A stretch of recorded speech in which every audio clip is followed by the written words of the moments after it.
Alright, this is what my operation looks like for scraping a head gasket.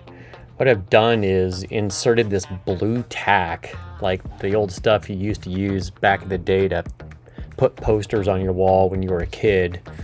And I've attached it to pipe cleaners and inserted them into all the water jackets and the oil return holes.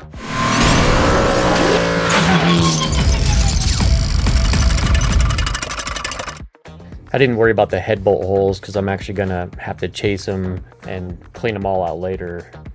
So I plugged everything up, and actually I've already cleaned the top of the piston heads, so it'll be easier to detect if debris is getting into the cylinders while I'm scraping the head gasket. If any debris gets past my shop towels that are soaked in WD-40, along with the piston heads and the cylinder walls that I already dressed with WD-40 before I put the towels into the top of the piston heads here. And then I sprayed a little bit of gasket remover on the deck surface and let it soak for a few minutes, and then I'm going to go at it with a razor blade. As you can see, I cleaned everything very carefully, but ultimately it ended up that I'm just going to take it all apart anyway, so I can drill out this whole area here and get all that nasty casting flash and core shift inside there, and it's going to get drilled out. So I'm actually just going to break this engine down all the way so I can take it over to the machine shop and have them drill it out. And then hopefully I'll have a much better cooling engine.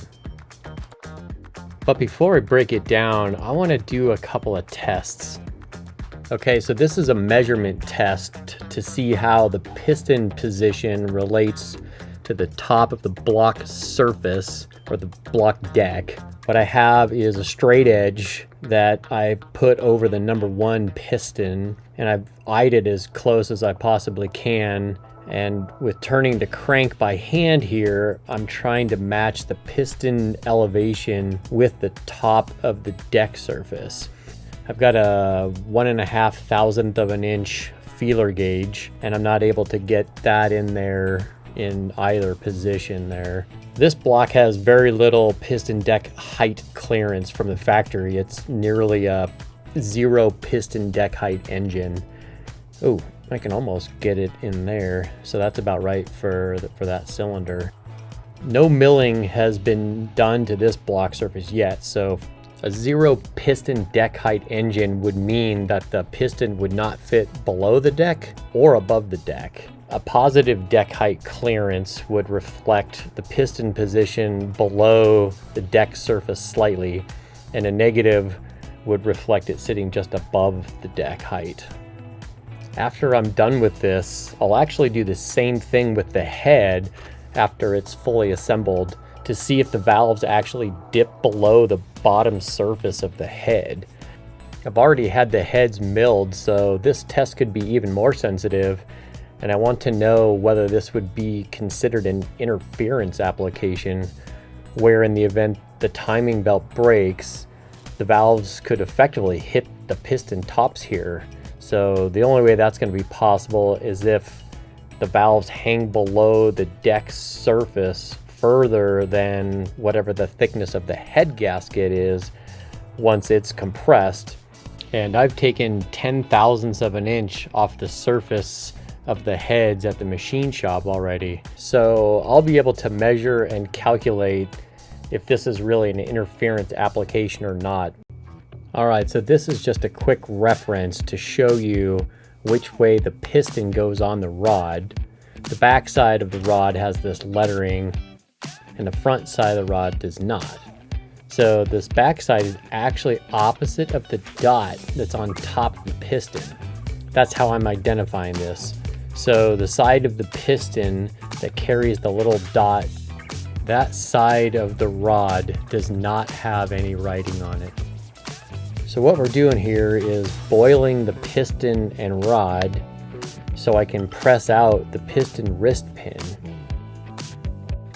Here's one of the piston pins that I've removed already.